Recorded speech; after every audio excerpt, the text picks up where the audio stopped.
Imagine getting fired from your job, packing up your desk, doing the walk of shame past your colleagues, going home to tell your spouse you've been sacked, and then 24 hours later, your boss calls and says, "Actually, never mind. Come back, but you're getting demoted." Now, imagine that boss is the Prime Minister of the United Kingdom and the whole debacle played out in front of the entire country.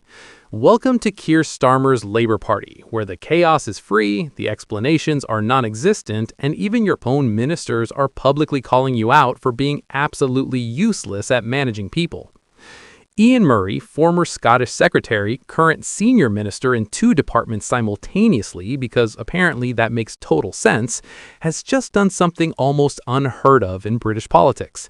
He's broken ranks. He's gone public. He's told Holyrood magazine that his wife was, and I quote, absolutely fucking furious about how Starmer handled his sacking. And honestly, can you blame her? Because this isn't just political theater. This is a masterclass in how not to manage a government, delivered by a man who's supposed to be running the country. Let's rewind to September, when Keir Starmer decided it was time for a reshuffle. Now, reshuffles are standard in politics. Prime ministers need to refresh their teams, reward loyalty, punish failure, or just shake things up to make it look like something's happening. Fair enough. But here's where Starmer's reshuffle went from routine political maneuvering to absolute car crash territory. He sacked Ian Murray, just booted him out. No explanation, no thanks for your service, no here's why this had to happen, just gone. Pack your things, off you go. Ian Murray wasn't some backbench troublemaker or underperforming deadweight. He was the Scottish Secretary, a genuinely important role given that Scotland's relationship with Westminster is about as stable as a Jenga tower in an earthquake. He'd been doing the job, by most accounts, competently. He wasn't embroiled in scandal, he hadn't leaked cabinet discussions to journalists, he wasn't caught doing anything embarrassing. He was just there, doing his job, and then suddenly he wasn't. Starmer pulled the trigger without warning, without explanation, without even the basic courtesy of a conversation about why this was happening. Now, put yourself in Murray's shoes for a moment. You're a senior government minister. You've dedicated your career to public service. You've worked your way up through the ranks. You've survived the brutal internal warfare of labor politics. You're representing your constituency, managing complex devolution issues, trying to keep Scotland on side while Westminster makes increasingly unpopular decisions. And then one day, out of nowhere, you're told you're done. Finished. No explanation, just a pink slip and a metaphorical boot out the door. How would you feel? Confused? Angry? Humiliated? All of the above? That's exactly how Ian Murray felt, and more importantly, that's how his wife Miriam felt, except she was apparently absolutely fucking furious, which honestly sounds like a massive understatement given the circumstances. Because this wasn't just a professional setback, this was public humiliation. This was Starmer essentially telling Murray, and by extension the entire country, that his work wasn't good enough. Except he never actually said why it wasn't good enough. He just fired him and moved on, presumably assuming that would be the end of it. Spoiler alert, it wasn't the end of it, because here's where the farce transforms into something approaching comedy gold. Within 24 hours of sacking Murray, Starmer was getting heat from LAPs. Not a bit of grumbling, not some quiet discontent, proper, full-throated fury.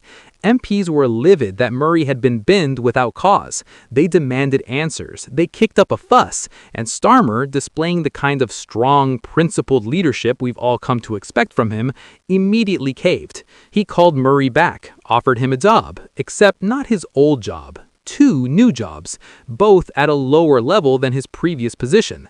Let that sink in. Murray got fired, then rehired, then demoted, but to 2 roles simultaneously. It's like getting dumped by text message, then getting a drunk dial the next night asking you to come back, but also maybe see other people at the same time. It's confusing. It's insulting. It's absolutely mad. And Murray's right to question the logic here. If he wasn't good enough to be Scottish Secretary, why is he suddenly good enough to be the number 2 in 2 major UK departments? What changed in 24 hours? Did he suddenly gain new skills overnight? Did Starmer receive divine revelation about Murray's true potential? Or, and stay with me here, did Starmer completely cock up the reshuffle, panic when he faced backlash, and then try to fix it in the worst possible way by throwing Murray into two jobs he never asked for? I'm going with option 3. This reeks of a prime minister who made a decision without thinking it through, got slammed for it, and then tried to paper over the cracks with a hasty compromise that satisfied absolutely nobody. It's weak, it's indecisive, it's the kind of management style that get you laughed out of a middle management training seminar, let alone Downing Street. But here's what really gets me about this whole situation. It's not just that Starmer botched the reshuffle, it's that he never explained himself. Murray asked multiple times. He wanted to know why he got the chop. What did he do wrong? What could he have done differently? Where did he fall short? Basic questions that any employee has the right to ask when they're terminated. And Starmer gave him nothing. Radio silence. The Prime Minister of the United Kingdom couldn't be bothered to have a conversation with one of his own ministers about why he was being sacked. That's not just poor management, that's cowardice. If you're going to fire someone, especially someone senior, especially someone who's been loyal and competent, you owe them an explanation. You owe them a conversation. You owe them basic human decency. But Starmer couldn't even manage that. He just pulled the trigger and hoped Murray would quietly disappear, which shows you exactly how much he values the people working under him. Murray described 3 things that hurt him most about this debacle. First, the complete lack of recognition for doing a decent job. He felt like his work meant nothing, that his efforts were invisible, that nobody cared whether he succeeded or failed. Second, the absence of any explanation. He still doesn't know why he was sacked. That's insane. How can you be fired from one of the most important jobs in government and not even be told why? Third, the public humiliation of it all. Getting sacked is bad enough.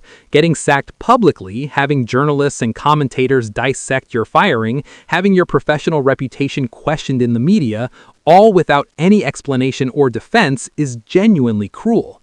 And this matters beyond just Murray's personal grievance. This tells you everything about how Keir Starmer operates. He's a technocrat. He's process-driven. He's all about systems and structures and careful positioning, but he's absolutely terrible with people. He doesn't do empathy. He doesn't do communication. He doesn't do the human side of leadership. And that's a massive problem when you're running a government, because governing isn't just about policy papers and parliamentary procedure. It's about managing people, inspiring loyalty, building teams, and treating people with basic decency. Starmer's failing on every count. He's got no clear vision beyond not being the Tories, which was fine as an opposition strategy but doesn't work in government. He can't communicate worth a damn. His team's fragmenting. His decisions seem arbitrary, and he's burning through goodwill faster than a drunk sailor burns through his shore leave wages. This is Labour's civil war, but it's being fought with passive-aggressive interviews and carefully worded criticisms rather than open rebellion. For now. But how long before someone decides they've had enough? How long before the knives really come out? How long before a minister quits rather than just grumbles to magazines? Because the pressure's building, the frustration's mounting, and every botched reshuffle, every unexplained sacking, every technocratic decision that ignores the human element pushes them closer to breaking point.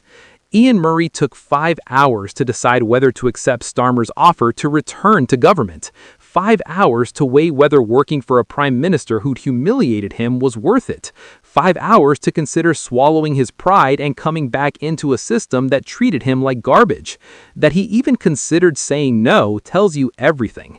That he ultimately said yes, but only after demanding answers he still hasn't received, tells you he's not doing this out of loyalty to Starmer.